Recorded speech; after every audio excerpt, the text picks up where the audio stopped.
Hey, it's Gabe from Better Patterns. Today we're going to be making a button system inside Sketch using a little bit of Anima toolkit, using their padding feature and their stacks feature a little bit.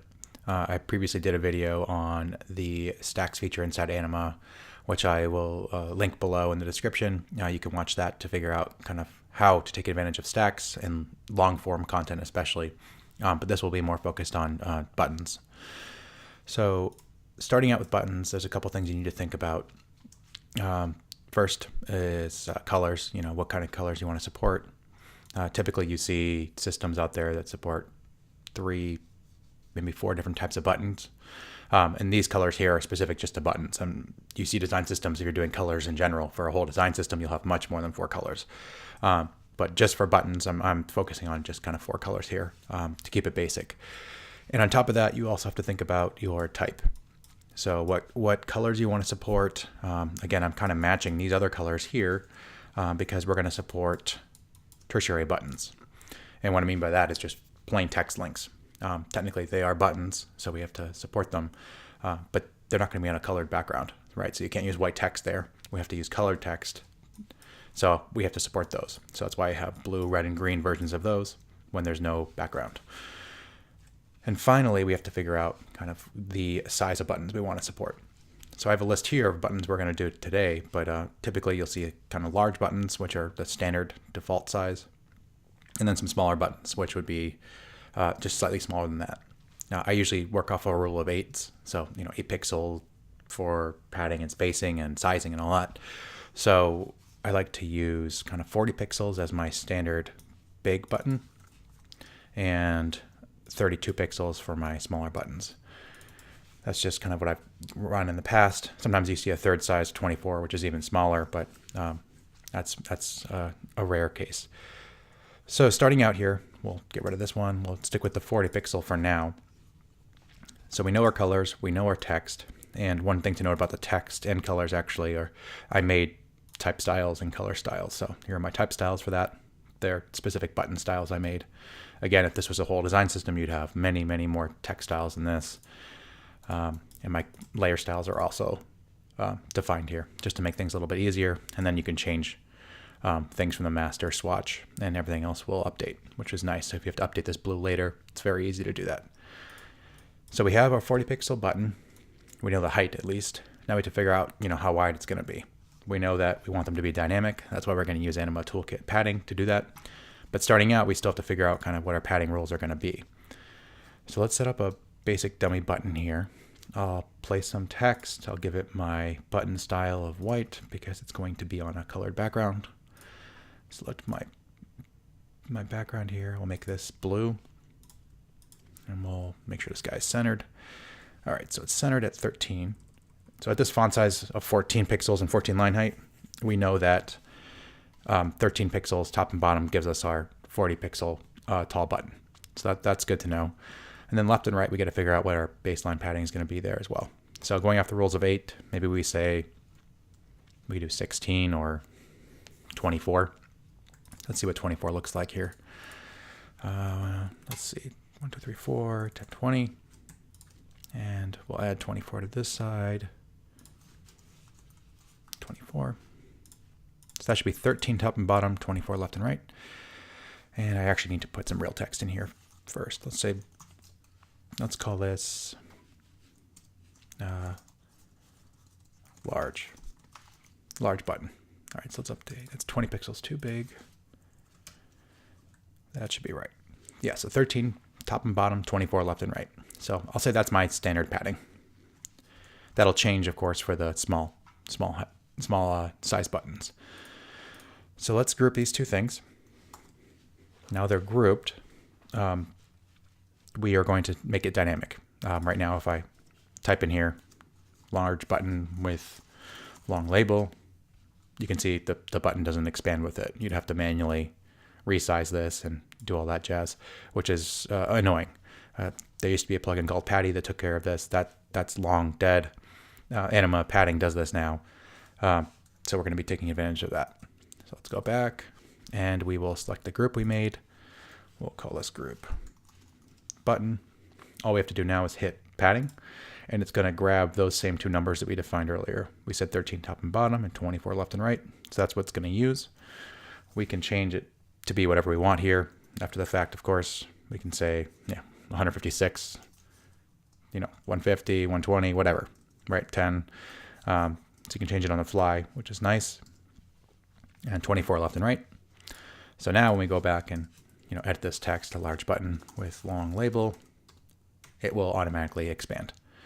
So that's really all you need to do to make it dynamic.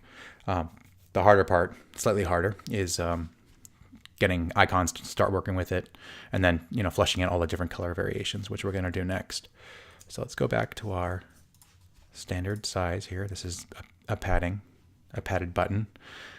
So we will make another one because we have to support these colors. So we have large button in all these 4 different colors. So I'm going to make 4 buttons. I'm going to distribute them. We'll say it'll be, 32 pixels apart. And that plugin I just used, by the way, is called Distributor. It's really, really, really useful. Just quickly duplicate things and shoot them out to define spacing. It's just a quick and dirty way of doing that and setting it up. All right, so we have our large blue. Let's set up our secondary button. Let's call these what they are. Primary button, secondary button, and then we're going to have a danger button and a success button. And again, I'll just space these out real quick, keep things neat. All right, so primary is done. Secondary, we have to change that to our gray. Perfect. We'll change our danger button to our red and our success button to our green. All right, so that's all set. Our large buttons are done. So moving on to the smaller buttons. This is where, these guys were 40 pixels. These ones here are going to be 32. So for that, we can't use our 13 pixel padding because that's going to always be 40 pixels tall if we keep it at 13. So let's duplicate this and we'll do some math real quick to figure out what we have to reduce that by. So right now we're still at 40. We will make this. So to make it 32, we have to subtract 8 from that. So 8 from the top, or 8 total from the height. So that would be 4 from each side. So with our padding, select our button, we can go to padding. We have to subtract 4 from each of these, which would be 9 top and 9 bottom. That should be 32 now. Yep, it is. Okay, so now that's actually all set. So what we have to do here is just duplicate again. 2, 3. That should be, I think I did enough. Let's make that 32. Great. And again, secondary button. You know what we'll do? We'll do this a little bit faster. So instead of doing that one at a time like I did with the original ones, we'll just batch update them. So we have our 40 pixel buttons here. We'll duplicate this entire row of buttons and we'll drag it down. With all those selected, we can then update the padding on all of them to be 9 top and 9 bottom. And there we go. That's a much faster way of doing it. So that's actually it. That's all we have to do for the smaller buttons. Again, these are all dynamic. Danger button, label, that's long. It's going to run into it, but they're still dynamic. Okay, so now to get a little bit more complicated, we are going to start building buttons with icons before and buttons with icons after. So both those variations. So to do that, we're going to start with the large size button we made above. Duplicate that. I'll bring that down. And we need to add an icon to it. So I got this free icon set over here. And if you're looking for free icon sets, just make sure that you're looking for icon sets that kind of put bounding boxes around things. So you can see here that everything is 24 by 24. And the icon sits in that bounding box. It just makes it much easier to work with if everything is consistent. Plus, if you make them symbols, you can easily switch them out with overrides if they're all the same size. Let's just grab this cloud download one. That's fine. I'll copy that, bring that over here, paste it next to the text. Oops. And you can actually see that the padding rules are being applied to this as I move this around. So no matter what I do with this, in terms of placement, I'll always have, as the group, 13 top and bottom, 24 left and right. We would never have a button like this, but you can see kind of how quickly anima can update, which is really nice. So this is going to be the icon before. So we'll do icon plus button and then button plus icon, which is going to be the opposite of this. So the first thing we're going to do here is actually make this icon a little bit smaller. It's 24 by 24 by default, but we're going to scale it down to 16. And then we're going to set up our spacing horizontally. So we're going to say, we'll align these, middle, and we'll say that this is always going to be 8 pixels. That's actually perfect right there. So 8 pixels between the icon and the label. And again, we should still have the padding set up between them. Now the one thing we'll have to do is actually make these a stack. You won't really need to make it a stack when you have an icon before, because the button text will shoot out to the right, and it'll always do that. But when we have the icon on the other side, this text, I can show you actually. If I undo this, if I were to drag this icon over here, and we didn't make this a stack, and I started typing long label, you can see that it pushes the button out, but the label doesn't move.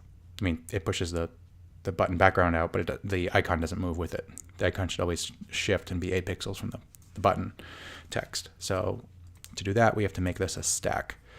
So we'll group the icon plus the label, and we'll call this icon plus label. And this will be a stack. It's aligned middle, it's going horizontally, and it's 8 pixels apart. We could make this much bigger if we wanted to. It's, 50. You can see that kind of in action. So it's really quick to update. We'll go back to 8. All right, perfect. So that's all set. Now we have to do the opposite of this. So we have the icon plus the button. Now we're going to do the button label plus the icon. So we'll duplicate what we just did. Drag it down. Okay. So with this, really all we have to do is move this icon to the opposite side, because it's already a stack, because we're duplicating the one above. So just by moving this over here, it'll just follow those rules, which is nice, because with stacks you can drag and drop, which is really, really useful. So that's actually already done. That's all it takes. Still have the same padding as before. We just have to kind of place the button in an organized way. And now, like I said, because it's a stack, we can type whatever we want here. Button, primary button, label. That's very long. And the icon shoots out. So that's perfect. That's exactly what we want. I'll undo that. So we're going to repeat that now with all these other colors, which will be very quick now. We will just duplicate these. Now I will move those over. Say 32, just like the ones above. We'll do that again. And we'll do it one more time. Okay. So now we need to follow these colors that we already had established. So we'll grab these first two, make them gray. The second two, we'll make them red. Finally, we'll make these ones green. And we have to change the labels here. So I'll actually copy and paste these guys real quick. Secondary, and because it's dynamic, everything will update right away. This is kind of showing you the benefit of the system in action, actually, while making it. You can see how quickly this stuff updates and how easy it is to edit text when you have this stuff set up like this. Success. All right. So we're good. Let's make sure these are aligned. 1, 2, 3, plus 20. And there we go. All right, so those are all set. Now we need to do another set of small, and just like we did above, where we kind of just duplicated the big ones and just changed the padding, we'll do the same thing here, but it'll be following the same, slightly the same rules actually, but a little bit different, and I'll show you why. So let's duplicate all these. We'll bring them down. One thing to note is that when we didn't have an icon here, this was 14 pixels tall, right? The line height made the text 14 pixels tall. But since then, we put an icon in there. And the icon is actually 16 pixels tall. So that's going to be slightly bigger. And you know what? I didn't even account for that in my other buttons, which I should have. It's the same idea. So when we have text without an icon, a button without an icon, we're using 13 top and bottom, which is fine because we have 14 pixel line height. All three of those numbers added up, they equal 40. When we add 16 in there, it's doing the padding based off the tallest element. And because you can see here, the icon is actually, zoom out a little more. The icon's actually taller than the text. It's 2 pixels taller, 16 pixel icon. So because of that, it added 2 pixels to the button. So now this button is actually 42 pixels tall. So we actually need to reduce the padding on these guys, which, because we set them up to be dynamic, is very easy to do. So let's fix the big buttons first. These actually need to be 2 pixels smaller. So this will be 11 top and bottom now. Or, I'm sorry, 2 pixels smaller total, so it'll be 12. So 12 and 12. Let's see if that did it. Yep. Now we're at 40. And something similar here. If I were to follow the spacing I had originally done with the small buttons, which gave us the 32 height, that was a padding of 9. If I did that with these buttons, let's try it real quick, 9 and 9, we should still be 2 pixels too big. It should actually be, it'll end up being 34 for the same reason, that it's basing that padding off the tallest element, and again, that's the icon. So we have to subtract 2 from that one as well. So we'll select these guys, and it will be 7 instead of 9. We should be back at 32. I mean, I actually did too many. I should do 8 instead of. There we go. Okay, that's perfect. So 32 pixel button. We have a 40 pixel button with icons. All right. And one other thing we can do actually is, let's just say maybe we have a need for just, icon, right? That you see those every once in a while. We can easily do that. We can kind of steal one of these primary buttons over here for an example. We'll put this over here. So we don't need the text. We just delete that. We're done. You might want to square it up because we're using the 12 and 24. You have more of a rectangle shape than a square. So you can reduce that kind of to figure out what it would be. Reduce the padding here to give it more of a square. So maybe left and right will be 12 and 12. Now we have a square. So that's perfect. So we could do icons like that as well. Again, with multiple colors if you wanted to, because we have them defined. Blue, gray, red, and we'll do a green as well. And we'll space these guys. Okay. So now we have icons by themselves, and let's move on to tertiary buttons. So tertiary by themselves, like I said at the beginning of the video, is just text. There's not going to be any background in the button. It's just going to be a text link. I like to define those. They're still buttons, I guess, because you can click on them. But because of that, we can't use the default white text, obviously. White on white, you can't see it. So we're going to redefine these other link styles to take the place. So we'll be using blue, red, and green for that. So I'll use my text styles. I'll just put a text area here, and we'll change it to be, one will be blue, one red, one green. Make these guys 32 as well. Let's update that.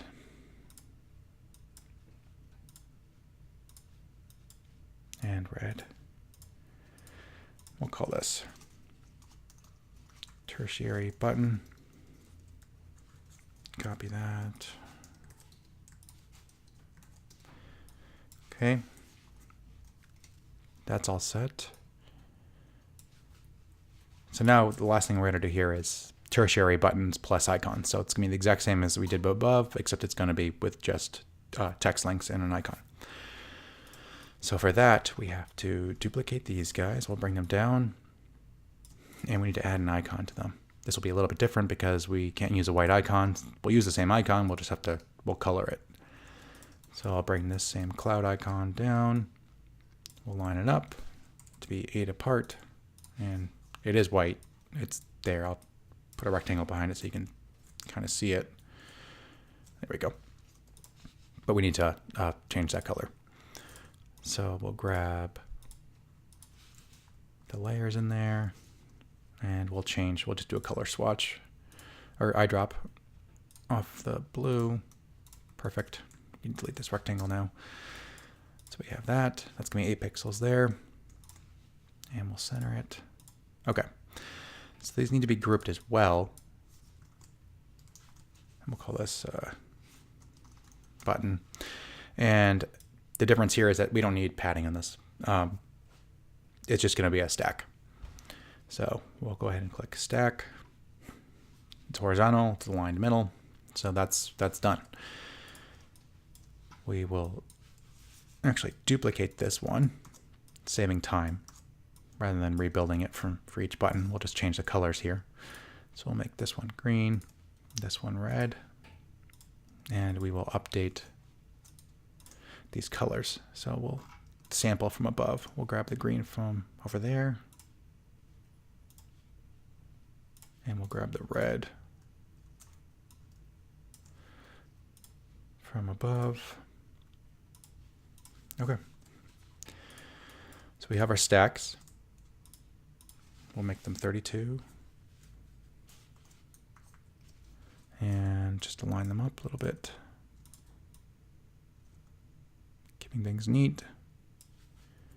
Okay. Finally, we just have to do the reverse of this, just like above where we have icons before, we'll do icons after as well for tertiary. So we will duplicate this guy. And because we can drag and drop with stacks, all we really have to do is just move this over here. And we're done. So that one's all set. And again, we can type here. Tertiary button label that's long. And it will shove the icon out. That's what we want. We'll duplicate this guy. Drag the icon over. That one's done. And lastly, this one. All set. All right. We're spaced nicely. Perfect. All right. So you can see very quickly that we can make these buttons and they can be dynamic. I mean, we can also make these symbols if you want to take it a step further. I won't make a symbol with all of these. I'll just show you that it works with symbols. That's what's nice about Anima, is that it not only works with, just layers, but you could make these all symbols or put them in a library and make it a standalone library that you distribute to your team or whatever, and then you could place them and they'll still be dynamic. To show you that, let's just make this one a symbol. We'll call it icon plus label button. That's not a great name, but that'll work. It is a button. It's a symbol right now. I'll just place a new one just so you know I'm doing it. So there's the symbol. And I can put whatever I want in here now. Very, very long, stupid button name. Nope. So this is a good way to test, actually. So we know, well, something happened here. So my guess is that it stretched the icon. So we didn't actually fix the resizing issues here. So let's go to the symbol here. We'll just do this real quick. This needs to be a fixed width, and it'll always be, actually, so that might be all we need to do. Let's see. Yep, that's it. It was stretching the whole symbol as it grew. As we may put a longer name in it, symbols will grow and expand almost like images. So you have to tell it, what is going to be a fixed width. And in this case, the icon would be a fixed width. It never goes past 16 by 16. So there we go. Now we can do short. Or back to just button. Perfect. So that's generally how you set up a button system using Anima Toolkit and kind of setting it up to be set up in a library or a design system. Again, you'd have more colors, you'd have more text for a whole design system, but this is a very quick, easy way to get started with buttons. We did this in 15 minutes. It doesn't take much longer to really make these all symbols and distribute them to your team. So you can get up and running very, very quickly. I plan on making some more videos on design systems. We'll talk about tables and cards and setting up full color and type libraries, which will be much more intense, with a full gamut of styles and things like that, and using modular design libraries to integrate them into Sketch, which is a really nice way to do it. It gives everything kind of in their own little nice, neat drawer. So I will make this file available, and I will attach it in a link below the video so you can play around with it if you want, or you can just follow along and build these from scratch yourself. Thanks for watching. I'll have more videos out soon. Thanks. See ya.